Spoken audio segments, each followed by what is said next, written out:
مرحبا وأهلا وسهلا بكم. In this lesson, we're going to discuss al-Idāfah or noun annexation in Arabic.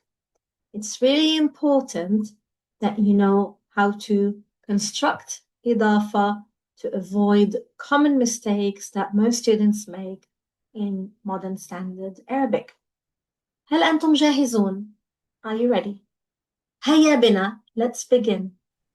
When we speak about Idāfah, the main reason that we use Idāfah is for possession, but that's not the only reason.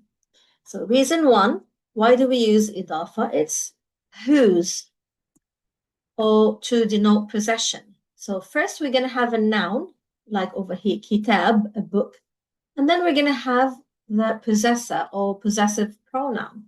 So we're clarifying whose book. So kitab plus at-tilmīd, kitab at-tilmīd, the book of the student, literally. Note, and that's very important, that in English you would say the student's book. It could be the other way around most of the time.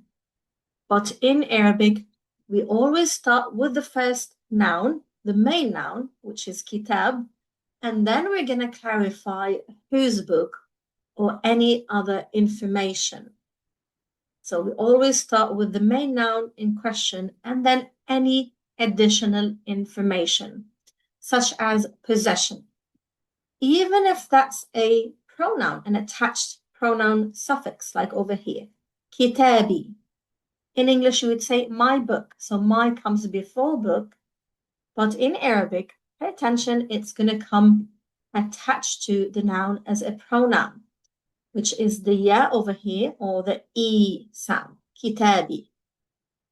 I could also say your book, kitabuka, or kitabuki, to a female. So depending on the pronoun in question, that's going to be what you're going to attach to the noun.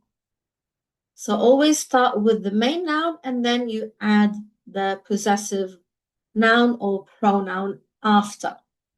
So noun one plus noun two. You can think of Idāfah as made up of two parts. You've got a bowl of salad or soup, and you've got some seasoning or salt. The first part, or noun one, is al-mudāf. That's what we call it in Arabic grammar. The second part, or noun two, is al-mudāf ilayh. That means what you're adding to that noun. So always noun one, and then noun two is any additional information like who, what, any other specific information, etc. Going back to the same example, kitabi, we're literally saying book, that is mine, instead of saying my book in English. So noun one is kitab, and noun two is the ya pronoun. So al-mudāf is kitab, al-mudāf ilayh is the ya pronoun. We can also say, for example, kitabu Rami, book that belongs to Rami, or book for Rami. In English, you're going to say Rami's book, the other way around. So kitab is al-mudāf, or noun one, al-mudāf ilayh, or noun two, is Rami. I could say the student's book, kitabu tilmīd.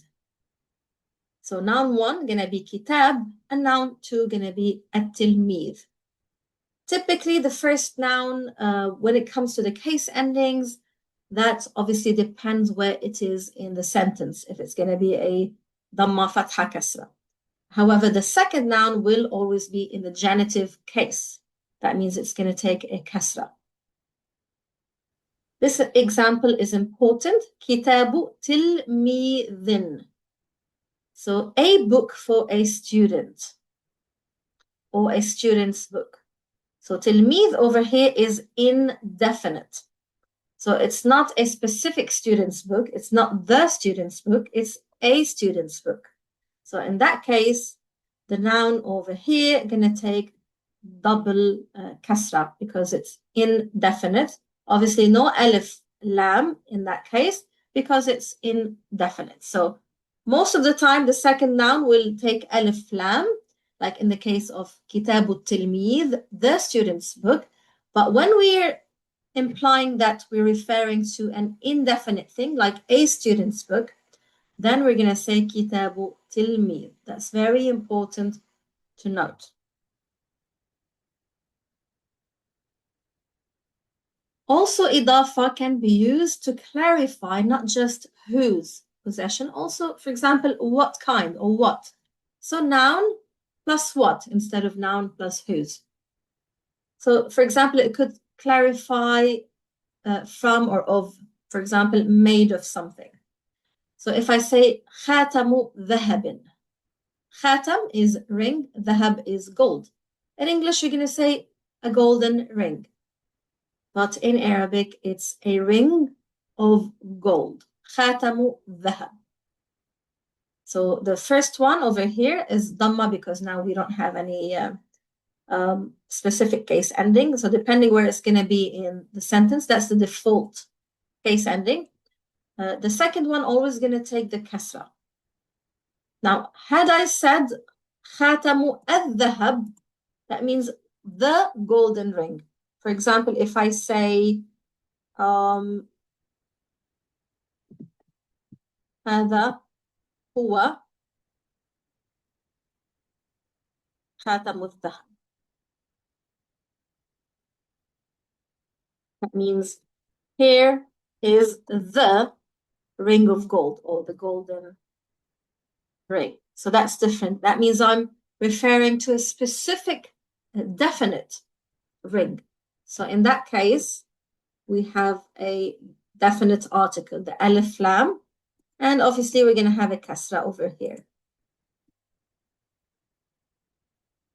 خاتم الذهب with a kasra. قلم رصاص as well. قلم is a pen. In Arabic, rasas means lead, literally. In English, you typically say a pencil. Yeah, but in Arabic, we say qalam rasas to be specific. So qalamu rasasin. That's going to take a kasra vowel, double kasra. That one is in the default case. So a pen of lead. But if I say qalamu ar-rasas with the alif lam over here, qalamu rasas, that's going to be different, and that's going to mean the pencil or the pen made of lead. And that would take then just a single kasra. Why? Because alif lam doesn't go with tanween ever. You cannot have alif lam, definite article, with tanween. Tanween always implies that the noun is indefinite. So you cannot have that in combination with an alif lam. So automatically, if I say qalamur rasa, si, that's going to be with one kasra, not two. Also, Idāfah can mean when. For example, at a certain time. So noun plus whose or plus what, and now we're saying noun plus when. For example, salatu subhi. So we have salatu, which means prayer, as-subhi, which means morning. So we're literally saying something like prayer at the morning time. In English, you're going to say the morning prayer. So the other way around. So again, over here, default case ending, dhamma. And over here, the al-mudaf ilayh is going to take a kasra. So opposite order to English. Apart from when we use things like ba'da, after, or qabla, or things like fawqa, tahta, like for location. So when we're using nouns or adverbs of time and location, it's going to go simply the same as in English, same order. So, for example, if you say ba'da dhuhri, so we're literally saying after the noon. In English, you say the afternoon. But in Arabic, we say ba'da dhuhri. So, ba'da, and then al-dhuhri with the kasra vowel over here. Ba'da is an adverbial, and the default vowel for this adverbial is the fatha. So ba'da dhuhri.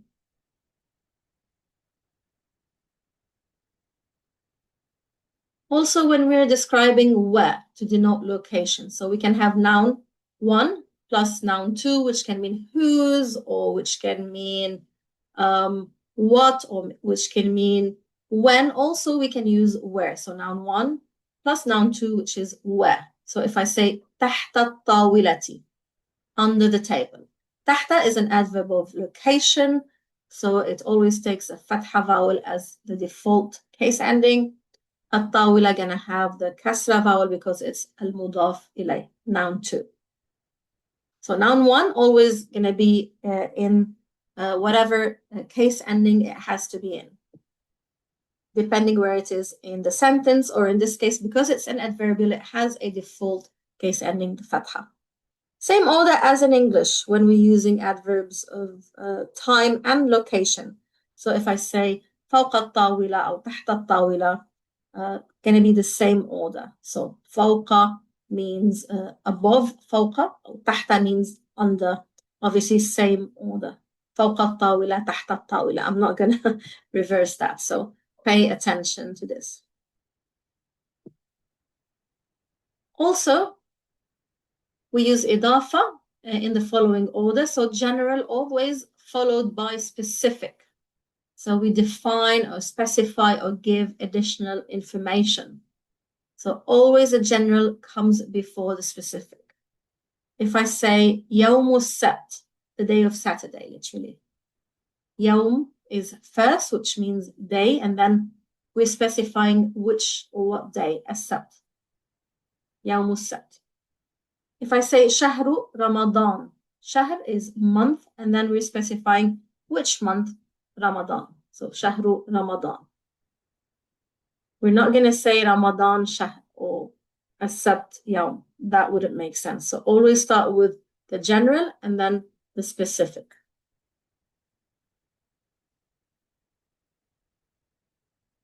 So to review, we use Idāfah for different reasons in Arabic to denote a possession, like whose. So noun 1, noun 2 going to be the possessor or possessive pronoun. And we also use Idāfah to explain what kind or what. So noun plus what, for example, خاتم الذهب. Or we use it to explain when. So noun 1 plus when, for example, صلاة الصبح. We use it to denote location, where, for example, تحت الطاولة. We use it to give specific information. So we always start with the general first and then the specific. So, for example, شهر رمضان أو يوم السبت. Note that, as we mentioned, it's going to be the reverse order typically to English, apart from when we're using adverbials of time and location, like فوق الطاولة تحت الطاولة, as we've explained. Note that always the second noun will be in the genitive case or take the kasra vowel. It can also take an alif lam if we're referring to a definite noun. If we're referring to an indefinite noun, that's not going to take a alif lam, and that's going to take double kasra, as in the example of Kitabu Tilmid, the student's book, or Kitabu Tilmidin, a student's book. If you've watched my videos so far, you probably know I'm not too hung up on case endings. I'd like you not to get stuck on what case ending or what vowel I need to put, but focus on how to form the Idāfah construction correctly, like the noun order. Now let's practice annexation. Can you translate these sentences? Sammy's house is in the mountain. Mountain means Jabal. My dad's car is in the garage, and you can use garage or mir'ab, the very Arabic word. The meeting notes are in the computer, and you can use mulahadat for notes. You can use ijtima' for meeting, ijtima', and you can use hasub or computer for a computer. And finally, the staff meeting was successful. You can use موظفين for staff or employees. Again, اجتماع for meeting. And you can use كان to set the sentence to the past. And ناجح for successful. Pause the screen, take a few minutes, or write your answers in the comments. And I'm going to go through the correct answers in a second.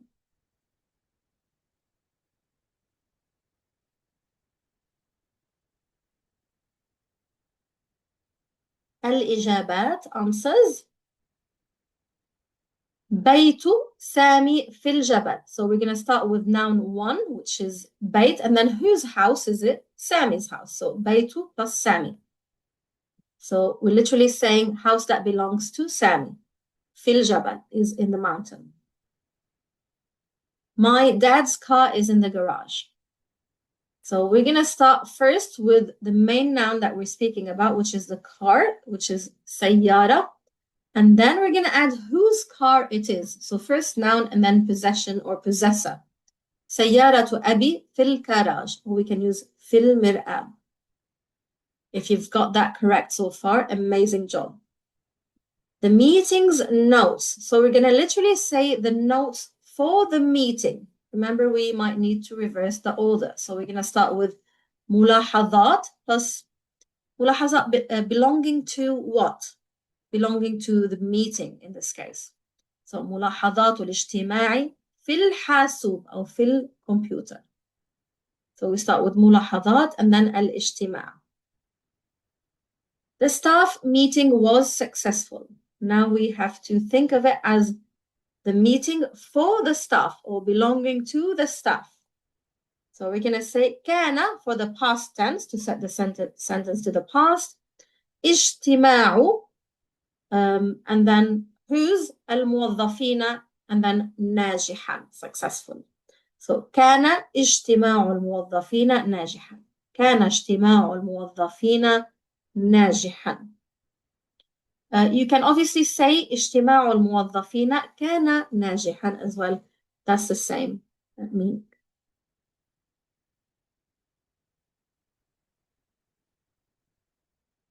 Let's try and spice up things by adding an adjective. For example, if I say my beautiful house is in the mountain. So we know that we're going to start with noun 1 and then noun 2, which is the possessor or whose house. It's my house. So بيت plus that is mine or that belongs to me. So بيتي. And then we're going to add the adjective after. So we always start with noun 1 and then noun 2, which is whose, what, or when, where, any additional information. And then we're going to add the adjective. بيت الجميل في الجبل. Notice that the adjective is going to take alif lam. Adjectives in Arabic follow the noun that is prior to them when it comes to 3 things. Firstly, it's going to follow in terms of definiteness or indefiniteness. Secondly, in terms of gender, whether it's masculine or feminine. And thirdly, in terms of number. So in this case, bait is definite. Why is it definite? It became definite because of Idāfah construction, because over here we added the pronoun. So it's my house. It's now definite. It's not a house. That's why the second noun is going to take an alif lam, because the first noun is already definite. It became definite by means of Idāfah. And we say al-jamil, not al-jamilatu, obviously because bayt is masculine. And we're going to have a singular adjective because bayt is singular. So bayt al-jamilu fil jabal. Now, if I say هذا بيت جميل, this is a beautiful house. Notice over here the adjective doesn't take alif lam, obviously, because bayt over here is indefinite. So jamil is going to be indefinite as well. Masculine noun, masculine adjective, singular noun, singular adjective. Now, if I'm going to say بيت سامي الجميل في الجبل. That means Sammy's beautiful house is in the mountain. Same order. Noun 1 is going to be house. Noun 2, whose house? Possessor, or who it belongs to. And then noun 3 is going to be the adjective. So always noun 1, noun 2 is whose, what, where, any additional information that you're providing. Noun 3, that's going to be the adjective. And that's very important to learn the order of nouns in a sentence in Arabic. في الجبل. Let's practice more now with the adjectives. I'm going to leave this for you to try out. That's a challenge for you. And you're going to leave your answers in the comments. Remember that we're going to start with the noun 1 first, and then noun 2, whereby you're giving additional information, who, what, when, any specific information. And then you're going to give the adjective as noun 3. So my big house is in the city. Sarah's small car is in the garage. The red litter bin is outside the classroom. The Arabic language book is with her. There is a plastic teacher's ID on the floor. The teacher's plastic ID is under the desk. Humama for litter, bin or basket, you can use salla. ID, huwiya. Plastic as an adjective, plastikiya. Floor, al-ard. Leave your answers in the comments for me to check. Final notes. So, Kitab al-Tilmid, the student's book. If I want to say the two books of the student, and I have Kitaban and at-Tilmid, what happens is that noon over here is going to be omitted due to Idāfah construction. Kitabat Tilmid. Kitabat Tilmidi. I cannot say Kitaban at Tilmidi. That's going to be omitted, probably for smoother pronunciation. Same thing with the teachers. Sound masculine plural. So muallimun plus a saf.